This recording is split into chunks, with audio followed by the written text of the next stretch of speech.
Assalamualaikum warahmatullahi wabarakatuh. Perkenalkan, kami dari kelas Kimia A 2020 Universitas Negeri Jakarta akan mempresentasikan karbohidrat untuk mata kuliah struktur dan fungsi biomolekul. Dosen pengampunya adalah Bu Irma Ratna Kartika, MSc Tek.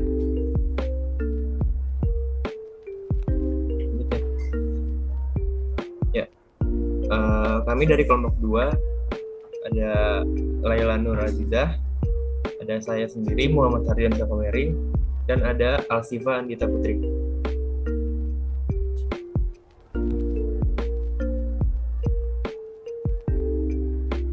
Oke, yang pertama ada sejarah ilmu gizi.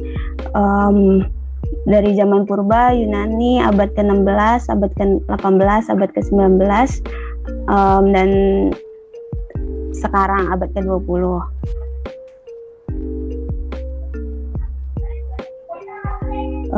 Abad purba, fungsi utama dan fungsi satu-satunya dari makanan adalah untuk bertahan hidup.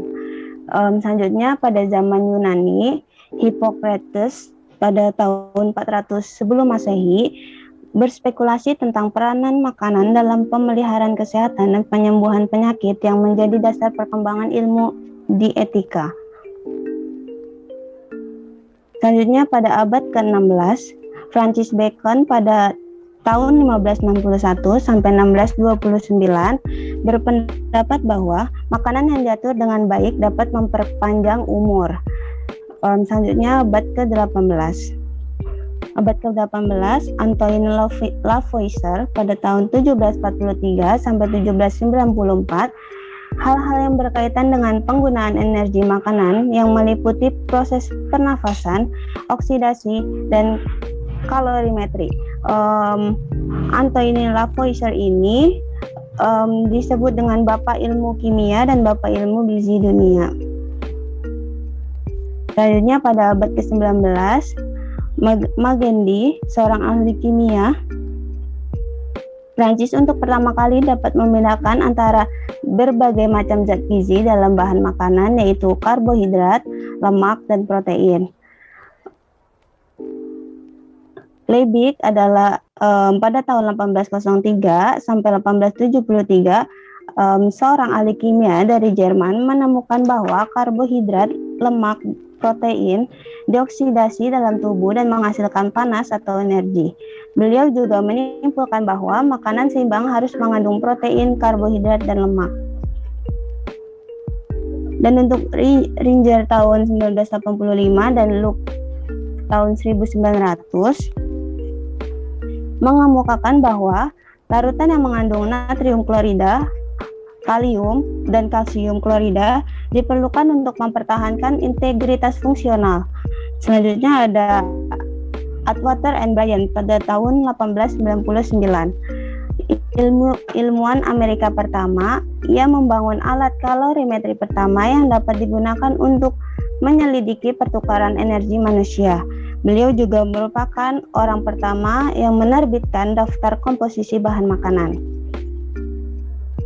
Dan untuk sekarang atau abad ke-20 ini sudah diketahui sekitar 45 jenis zat gizi yang tersedia dalam makanan sehari-hari, dan mungkin bisa bertambah lagi gitu.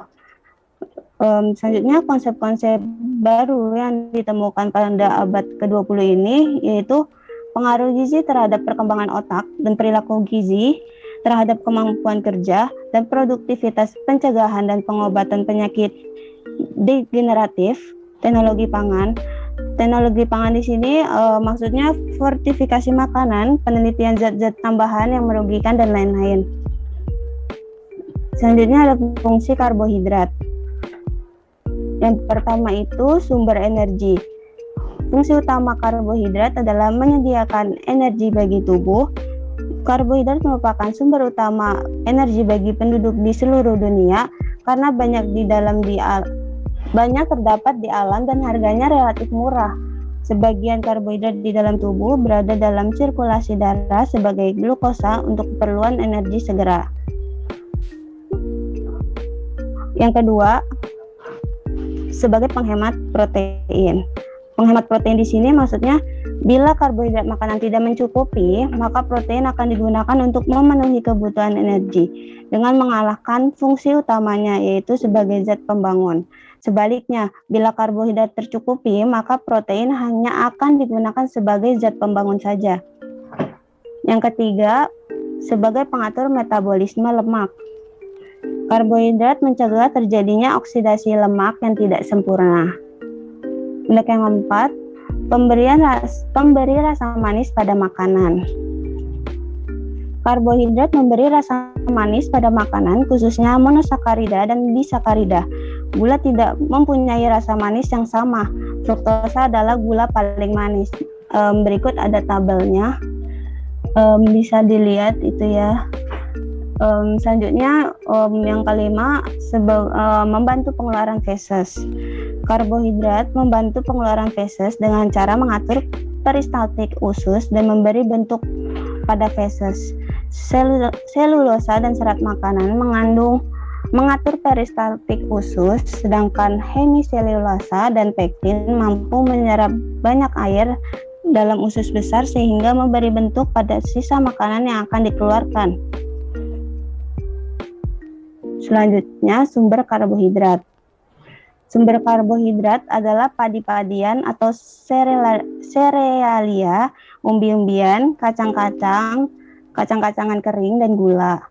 Hasil olahan bahan-bahan ini adalah bihun, mie, roti, tepung-tepungan, selai, sirup, dan lain-lain. Berikut gambar sumber karbohidrat. Selanjutnya,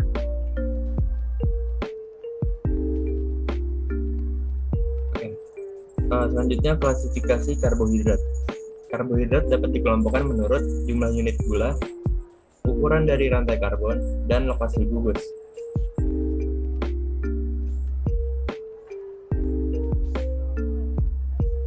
Next. Oke, berdasarkan jumlah unit gula dalam rantai, karbohidrat digolongkan menjadi monosakarida, yaitu memiliki 1 unit gula, oligosakarida memiliki 2-8 unit gula, lalu polisakarida. Nah, di polisakarida ini dibagi dua menjadi homopolisakarida dan heteropolisakarida.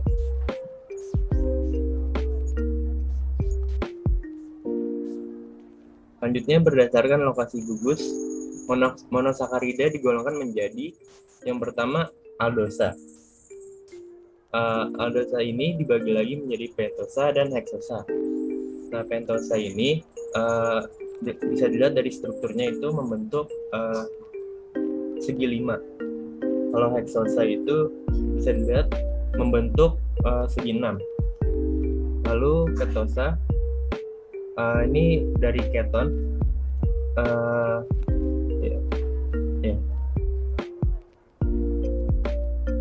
Lanjut. Berdasarkan jumlah atom C pada rantai, monosakarida digolongkan menjadi ada triosa atau terdiri atas 3 unit gula. Lalu ada tetrosa tersusun atas 4 atom C, pentosa tersusun atas 5 atom C, heksosa tersusun atas 6 atom C, heptosa tersusun atas 7 atom C, dan oktosa tersusun atas 8 atom C.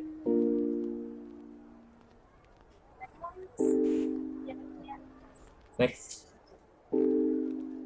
Oke, sekarang kita bahas monosakarida. Nah, monosakarida ini contohnya ada glukosa, fruktosa, galaktosa. Nah, di kehidupan sehari-hari, glukosa ini seperti gula tebu, fruktosa ini kebanyakan dari buah-buahan, galaktosa itu dari yogurt. Kita lihat ini adalah struktur dari monosakarida.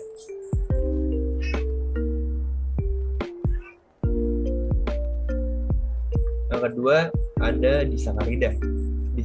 Disakarida ini adalah gabungan dari 2 monosakarida. Contohnya ada sukrosa, laktosa, dan maltosa. Sukrosa ini bisa ditemukan di gula pasir, laktosa ada di susu, maltosa biasanya ada di sereal.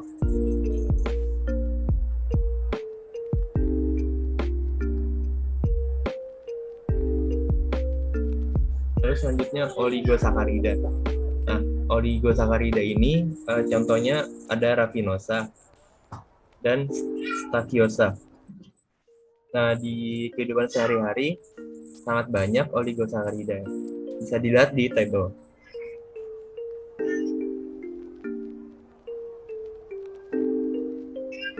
Lalu ada polisakarida. Polisakarida ini yang tadi saya bilang dibagi menjadi dua ya. Pertama ada homopolisakarida dan heteropolisakarida. Homopolisakarida ini adalah gabungan dari polisakarida yang sama. Lalu heterosakarida yang berbeda.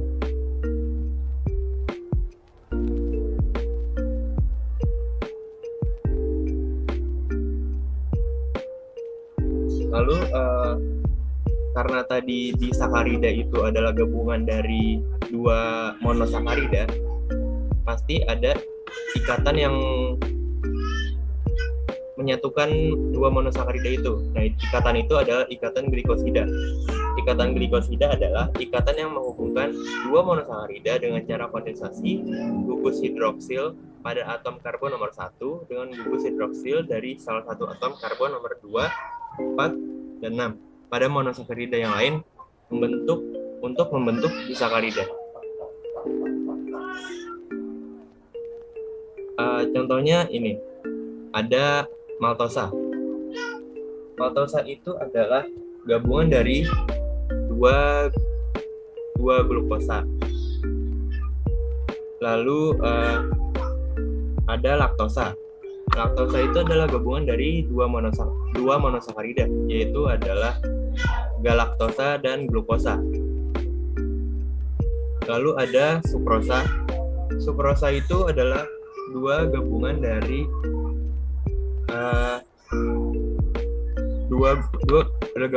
dua monosakarida, yaitu glukosa dan fruktosa.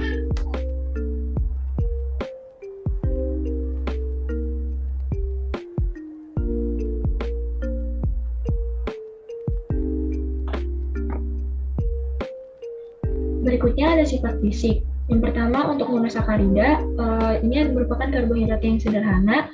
Dalam artian, molekula itu hanya terdiri atas beberapa atom karbon saja dan tidak dapat diuraikan lagi dengan cara hidrolisis dalam kondisi lunak untuk menjadi karbo lain. Lalu, monosakarida itu tidak berwarna, bentuk kristalnya larut dalam air, tetapi tidak larut dalam pelarut non polar. Yang kedua untuk disakarida, yaitu karbohidrat yang tersusun dari dua satuan monosakarida yang dipersatukan oleh hubungan glikosida dari karbon 1 dan ke suatu OH satuan lain. Disakarida ini larut dalam air, sedikit larut dalam alkohol, dan praktis tidak larut dalam eter dan pelarut organik nonpolar. Lalu polisakarida mempunyai molekul besar dan lebih kompleks daripada mono dan oligosakarida.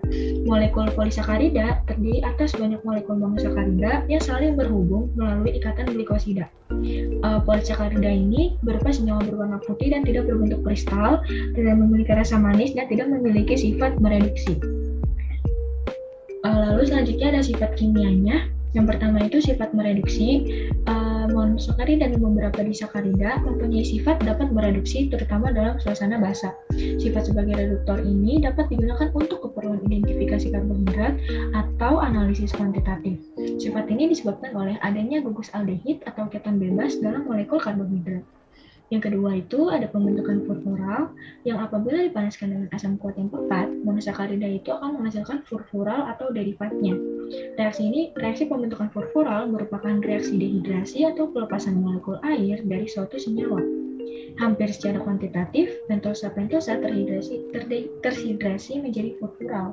Demikian pula untuk heksosa yang akan menghasilkan hidroksimetilfurfural. Lalu yang ketiga ada pembentukan osazon, yang dimana karbohidrat mempunyai gugus aldehid atau keton bebas akan membentuk osazon yang apabila dipanaskan bersama fenilhidrazin berlebih. Ozon yang terjadi mempunyai bentuk kristal dan titik lebur yang khas bagi masing-masing karbohidrat. Reaksi ini penting karena dapat membedakan beberapa monosakarida, misalnya antara glukosa dan galaktosa, misalnya reaksi untuk D-glukosa. Lalu yang keempat itu ada pembentukan ester, adanya gugus hidroksil memungkinkan terjadinya ester apabila direaksikan dengan asam. Monosakarida mempunyai beberapa gugus OH dan dengan asam fosfat dapat menghasilkan ester asam fosfat. Lalu ada isomerisasi, yang dimana monosakarida apabila dilarutkan dalam asam encer dapat stabil, tetapi tidak demikian untuk basa encer. Glukosa dalam basa encer akan berubah menjadi fruktosa dan manosa, dan ketiganya berada dalam kondisi keseimbangan. Lalu untuk pembentukan glikosida, apabila glukosa ini direaksikan dengan metil alkohol atau metanol akan menghasilkan dua senyawa yang dapat dipisahkan dan keduanya tidak memiliki sifat aldehid. Senyawa tersebut disebut asetol atau glikosida. Ikatan yang terjadi antara gugus metil dengan monosakarida disebut ikatan glikosida dan gugus OH yang direaksi disebut gugus OH glikosidik. Sebagai contoh adalah glukosa dengan metil alkohol akan menghasilkan metil alfa delta glukopiranosa dengan hidrolisis metil glikosida dan dapat juga menjadi karbohidrat dan metil alkohol. Berikut ini contoh dari sifat kimianya dari glukosa yaitu apabila dipanaskan dengan asam hidriodik atau HI untuk menghilangkan gugus fungsi oksigen secara reduktif dari semua molekul. Dan dalam kasus glukosa, perokan ini dapat menghasilkan heksana dengan hasil rendah. Dan juga kehadiran gugus karbonyl aldehida disebutkan dari pembentukan cyanohidrin, reaksinya menjadi heksalkohol sorbitol, juga disebut glusitol, dan oksidasi ringan menjadi asam monokarboksilat, asam glukuronat. Oksidasi alga lebih kuat oleh asam nitrat encer menghasilkan diasid atau asam glukarik yang mendukung usulan rantai 6 karbon. Dan 5 oksigen yang tersisa dalam glukosa setelah aldehida dihitung dianggap berada dalam gugus hidroksil. Gugus hidroksil ini ditetapkan masing-masing 1 ke 5 atom karbon terakhir karena gugus hidroksil terminal biasanya tidak stabil relatif terhadap senyawa karbonil yang dibentuk oleh hilangnya air. Di sini ada gambar bawah itu ada reaksi Ozazone yang dikembangkan oleh Emil Fischer untuk mengidentifikasi gula aldosa yang berbeda konfigurasinya hanya pada karbon alfa. Persamaan di atas menunjukkan bentuk umum dari reaksi Ozazone yang mempengaruhi oksidasi alfa karbon dan dengan pembentukan bisfenilhidrazon yang dikenal sebagai Ozazone. Penerapan reaksi Ozazone pada D-glukosa dan D-manosa menunjukkan bahwa senyawa ini berbeda konfigurasinya hanya pada C2-nya. Selanjutnya ada uji kualitatif pada karbohidrat. Untuk mendeteksi tersedia atau tidaknya gula dan karbohidrat dalam sampel, ada beberapa tes yang dapat dilakukan. Tes ini didasarkan pada reaksi warna spesifik yang khas, yaitu ada beberapa tes, yaitu tes Molex atau tes umum untuk karbohidrat, dan ada juga tes Antron. Lalu ada tes yodium untuk glikan, ada uji Barford, ada uji Seliwanov, uji Fehling, uji Benedict, uji asam pikrat, dan juga tes Bial. Yang pertama ini ada uji Molex. Prinsipnya itu konsentrasi H2SO4 menghidrasi ikatan glikosidik untuk menghasilkan monosakarida yang dengan adanya asam mengalami degresi untuk membentuk furfural dan turunannya. Produk-produk ini bereaksi dengan naftol tersulfonasi untuk menghasilkan kompleks ungu. Polisakarida dan glikoprotein juga memberikan reaksi positif. Reagennya ada H2SO4 dan naftol 5% B/V dalam etanol, disiapkan yang baru. Lalu untuk prosedur pengamatan dengan menambahkan 2-3 tetes larutan naftol ke dalam 2 ml larutan uji. Pipet dengan sangat hati-hati 1 ml konsentrasi H2SO4 sepanjang sisi tabung. Reaksi sehingga terbentuk dua lapisan yang berbeda. Amati dengan cermat setiap perubahan warna di persimpangan dua lapisan. Penampilan warna bertujuan menunjukkan adanya karbohidrat dalam preparasi sampel atau larutan uji. Bisa dilihat ada reaksinya. Dan juga ada contoh hasil reaksinya untuk hasil negatif sebelah kiri dan untuk hasil positif sebelah kanan. Apabila dia hasil positif berarti terdapat karbohidrat pada sampel tersebut. Lalu yang kedua ada uji Antron. Nah, reaksi Antron adalah tes gas umum yang lain untuk karbohidrat. Dalam hal ini, furfural yang dihasilkan bereaksi dengan antron untuk memberikan kompleks berwarna hijau kebiruan. Bahan dan reagennya itu ada air mendidih, konsentrasi H2SO4 dan 0,2% larutan antron.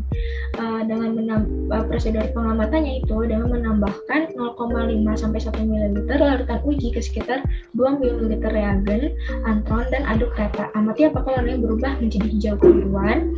Jika tidak, periksa kembali tabung tersebut dan simpan dalam penanas air mendidih selama 10 menit. Bisa dilihat ada reaksi dan juga uji antron yang ini hasilnya positif karena semua warnanya hijau kebiruan. Yang ketiga ada uji yodium atau uji iodin. Yodium membentuk kompleks adsorpsi berwarna dengan polisakarida. Pati memberikan warna biru dengan yodium, sedangkan glikogen bereaksi untuk membentuk kompleks coklat kemerahan. Oleh karena itu berguna, nyaman, dan tercepat untuk mendeteksi amilase, amilopektin, dan juga glikogen. Reagennya adalah larutan yodium, disiapkan larutan yodium 0,05 N dalam larutan kalium yodium 3% B/V. Lalu ada juga 1% larutan uji glukosa, sukrosa, pati, glikogen, selulosa, dan lain-lain. Dengan cara menambahkan 1 ml ekstrak sampel atau larutan uji dalam tabung reaksi, menambahkan 4-5 tetes larutan yodium ke dalamnya dan campur isinya dengan lembut. Amati apakah ada produk berwarna yang terbentuk. Perhatikan juga ada produk. Bisa dilihat ada reaksinya ketika sebelum dipanaskan dan sesudah dipanaskan. Dan juga ada contoh warna yang dihasilkan. Hasil negatif itu sebelah kiri dan hasil positif itu sebelah kanan. Uji barcode ini digunakan untuk membedakan monosakarida dari disakarida produksi. Monosakarida biasanya bereaksi dalam waktu sekitar 1-2 menit, sedangkan disakarida produksi membutuhkan waktu lebih lama antara 7-12 menit untuk hidrolisis dan kemudian bereaksi dengan reagen.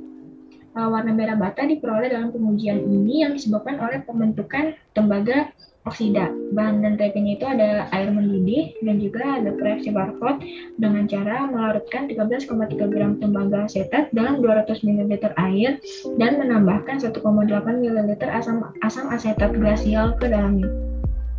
Prosedur pengamatannya itu dengan mengambil 2 ml larutan barcode dalam tabung reaksi dan menambahkan 1 ml larutan sampel ke dalamnya.